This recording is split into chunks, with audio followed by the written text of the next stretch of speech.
Hi, so in this video we're going to be looking at solving index equations, and if you remember, index equation has a base and it's to the power of x raised to some power equals y, some value.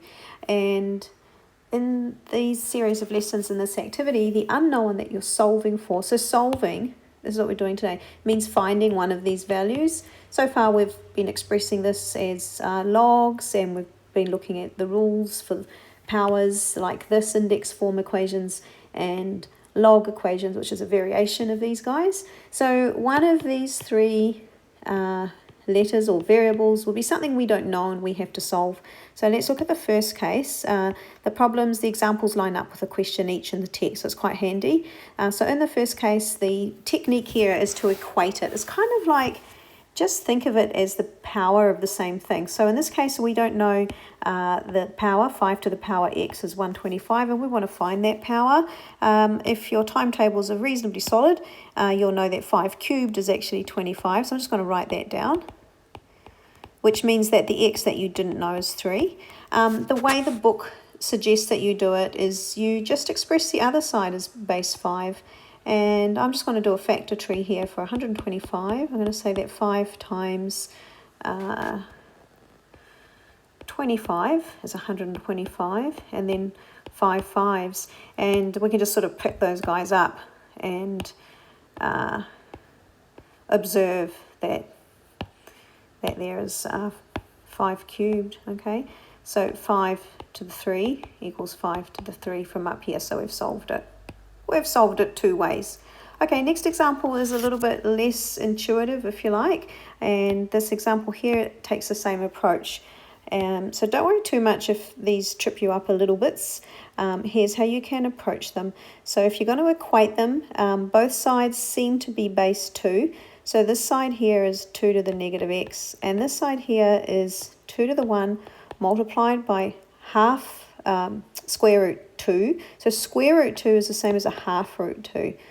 Okay, so two things. Firstly, for the right hand side, when you're multiplying two numbers of the same base, you can add the powers. So that's 1.5, which is 1. We'll just put 1.5 there. And on the left hand side of the equation, you have 2 to the negative x.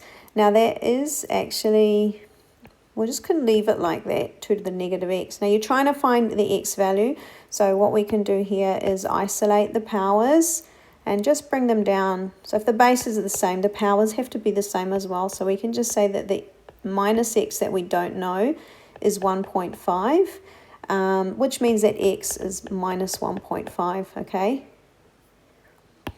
So a little bit of trickery there, but the idea is just forget about the base 2. You just kind of like strike them off, and you're just focusing on equaling or equating those. Okay, so there was a few little tricks in that one there. Okay, so this next one isn't as straightforward because it's not obvious what the bases are. 64 is a fairly flexible number, and so is 16. So let's take 64 and prime factorize it. So 2 lots of 32 and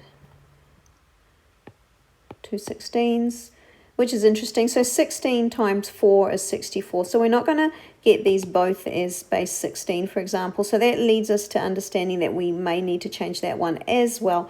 So let's keep going with this one here. 16 is 2 8s, and 8 is 2 4s, and 2 2. In summary, 2 to the power of 6. 16, I'm just going to change my pen color just because I want to. 16 will prime factorize into 4 4s is 16. We could have gone with 4 on the other side, but basically 2 to the power of 4. 2 to the power of 4 only represents 16. So 2 to the power of 4 to the power of something unknown is 2 to the power of 6. So we've got the same bases here, which means that we can park the bases and just equate the powers. So 4 times x equals 6.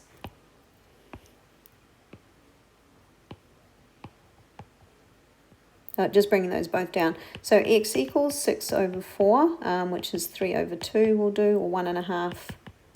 And so we found the answer to that. And the last type, these are a bit of fun. This one here is 3 to the power of, let me change my pen, something standard, to the 2x take 1 is 27. I should recognise that 3 base 3 cubed is 27, okay? 3 3s are 9, 9 3s are 27. So I've powered them to the same base. This power here is a little complex, but same trick again. We're dropping the powers down to equate them. So we're equating 2x take 1 must equal 3. Okay, so 3 to the power of gobbledygook equals 3 to the power of 3. So gobbledygook equals 3. So let's just solve that. So we're going to use normal algebra. So 2x equals 3 plus 1. So we're taking the minus 1 over to the other side as a step to solving that, which means that 2x is 4. And then we take the 2 over to the other side. It's multiply on this side. So we're dividing it over onto the 4. So 4 over 2. So x equals 2. If you wanted to check that, in fact, you should always be checking. Let's have a look at this power. So 2 times 2, we figured that the x was 2 is 4. 4 take 1 is 3. So this power equals 3 when x is 2, which is perfect. So that's 3 cubed does equal 27. For these ones here, your book suggests guess and check, which means just kind of do some in-between numbers and roll it along. So it's not the most efficient method, and the last method will get this one exactly for you. So play with this, but taking the log of both sides is the most efficient method, activity 29 when we get to that. So it's basically saying, like, I know that, where are we? We know that 3 cubed is 27, and then 3 to the 4 is 81. So the power we're interested in is somewhere in between 3 and 4, because the number that we have here, 45, is higher than 27 but lower than 81. So the corresponding power that 3 is raised by is something between 3 and 4. So what they do here in these steps through here is they say, okay, it's between 3 and 4, the power, it's, 3 point something. So let's try 3.5. Oh, too high. Let's go to 3.4. A little low. So it's somewhere between 3.4 and 3.5. So they just pull another number out that's in between those two. In this case, 3.48, which is just under 3.5 but greater than 3.4. And they're slightly closer but a little higher. So we have to go lower than 3.48. So try 3.47. Still a smidge over 3.46. A little under. So now we go to a deeper place value to try and figure that out. So it's slightly greater than 3.46. So they're trying 3.465. Okay, really pretty tedious, but they kind of get there in the end just by sort of going backwards and forwards, up and down, till they kind of narrow down that range of the power. And with this method, you're using your calculator. So to perform these steps, your calculator has a x to the anything key. You have an x squared key. Some of them have x cubed keys. There's one up there. So the x to the anything key, so you could put 3 to the power of 4.6, whatever you want in, is that one there, okay? So I'll just highlight it. X to the power of anything, okay? So you put two numbers in there. So you put first number, hit that key, second number, which is the power key, equals. Similarly, with the next example, they know that 5 squared is 25 and 5 cubes 125. So one's lower than 70 that you're looking for, and one's higher. So your power number will be somewhere between 2 and 3. And again, they just kind of check along, guess and check, guess and check, guess and check to find it. Now the next type of solving is when they're in log form. And when they're in log form, we always try and put them in index form so we can make sense of what part of the equation it is that we're solving. So remember, the base is the 5, the unknown part, the x, is the answer, but the power is the -4. So 5 to the -4 is x. So this one's really quite straightforward because in your calculator, you're going to put 5 and then that x to the power of anything key, and then -4, and that'll just give you the answer. That's over 5 to the 4. 25 times 25 is 625, isn't it? So it's 1 over 625 is your answer. So that's what x equals, which is the answer to that problem there.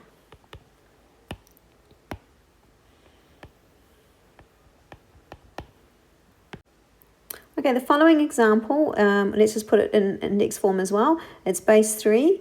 The power is the 4 is equal to x minus 2. Now, this is a little expression that we have to unpack, but let's firstly expand the side and figure it out. 3 3s are 9, 9 9s are 81 for that whole deal there. So 81 equals x take 2. That means that x is 2 higher than 81, so it's 83.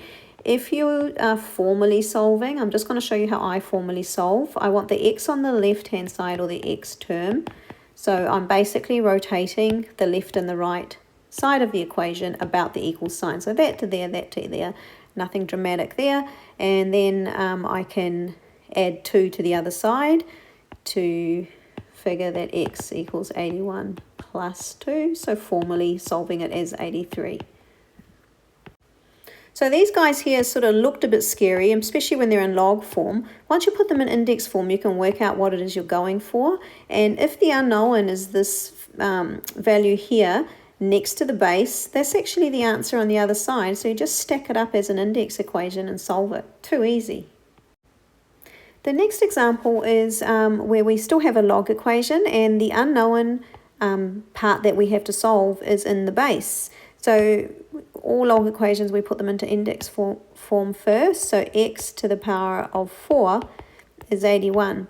So this side we know, and this side we don't. We knew that side before, and we had to sort of unpack it to find something we didn't know on this one. So previous times we didn't know what this value was. Now it's the wee little base here, and this one here is quite straightforward in a way.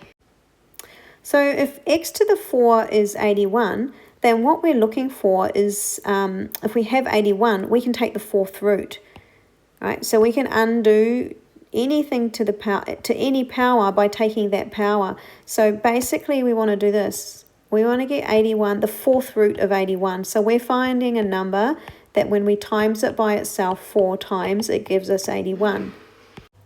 We have such a key in our calculator. So, you know, x to the anything power of a number. So we use a shift key, okay? So this one here is just a picture image. So I've entered it previously. So in your calculator, to find the 4th root of 81, you tap in 4, and then the key, the shift, and the x to the power of key, so that you're going to get this value here. So it looks like the 4th root of 81 when you type it out. So that key 81, and then equals, and it'll give you 3.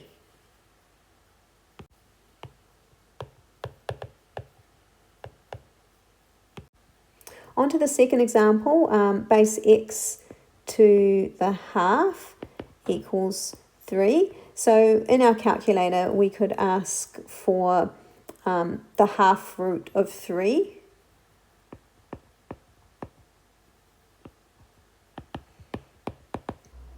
Which our calculator delivers as 9. So that one there's a little bit strange, but if you actually didn't use this function and you had a really good look at this, you would say that half root of x is 3. Now if you remember, the half root is the same as a square root, so the square root of some number equals 3, which means that that x is the square of 3. All right, so x is 3 squared, because square root 9 is 3. Okay, so by rearranging it from first line here to this line, we're actually taking the square root of, we're actually, squaring both sides. So square root here, when we square that, it becomes nothing. Okay, so if we're squaring that, it's like taking the sign off, and then we square that. This last method is the most important method. So I really want you to make these your friend, because they're a really important problem solving thing that does come up again and again. So this is already in index form, and we could have brought it this way from log form, but we're trying to find this power. So we had guess and check in 26, which is pretty basic, and no one really uses that method. But this method here that I'm going to show you is really cool. It's called taking the log of both sides. So you basically log the left side. So you're logging 3 to the x, and you're logging the right side. So you're logging 45. Now you haven't changed the equation by doing that, because when you do the same thing to both sides, you are not affecting it. So you'll still, they're still equating, okay? And so when you do that, the power that's up here up the top, you are allowed to bring that downstairs. Now remember the power rule, the last rule, you're allowed to bring it out in front of the x. So what you do in the next line is you go, I'm just going to change the pen there, x log 3 is equal to log 45. And then finally, you can solve for x by saying x, so that's x times log 3. So we can divide it out over onto the other side. So we're going to move this to the other side as a divide. And so we're going to say that x equals the log 45 divided by log 3. And you just punch this thing into your calculator. So you just go log 45 divided by log 3 into your calculator. And the log key on your calculator is this guy here. So you just press log 45 divided by that log 3 equals, and you should get the answer. Okay, so that's approximately equal to 3.4649. It's okay to write down lots of decimal places. It shows that you've picked it all up, and if you need to round it, you can just say that equals 3.465. That's rounded to 3 decimal places in this case. Okay, next one over is just a repeat of the same procedure. So you take the log of the left side, 5 to the x equals the log of 70, to begin to deal with that unknown x, and you use the log rules to bring it to the front, which drops it out of the scary places of power and brings it down into just like a straight out number, which is really nice. And so this here is just log 5 and the x goes away. It equates to log 70. So the x is log 70, and you divide it by log 5, which was on the left side, and you should get the answer there of 2.63 approximately. So 2.6, I should have said 4 because it's 639. Okay, and when you use your calculator. So for that one there, once you get to this stage here, we have an equation with, you've isolated x, you just type into your calculator log 70 divided by log, and then put in 5 equals, and you'll get that value there. My suggestion is that you do question 2 using this method, because it's formal and it's really, really good. So you can guess and check them. If you've got good number skills, and you can kind of go, oh, somewhere between, that power is somewhere between 3 and 4, just use this method to see that it pans out the same, because this is a really important method for you to practice. These are your A-level questions this year, and potentially next year as well.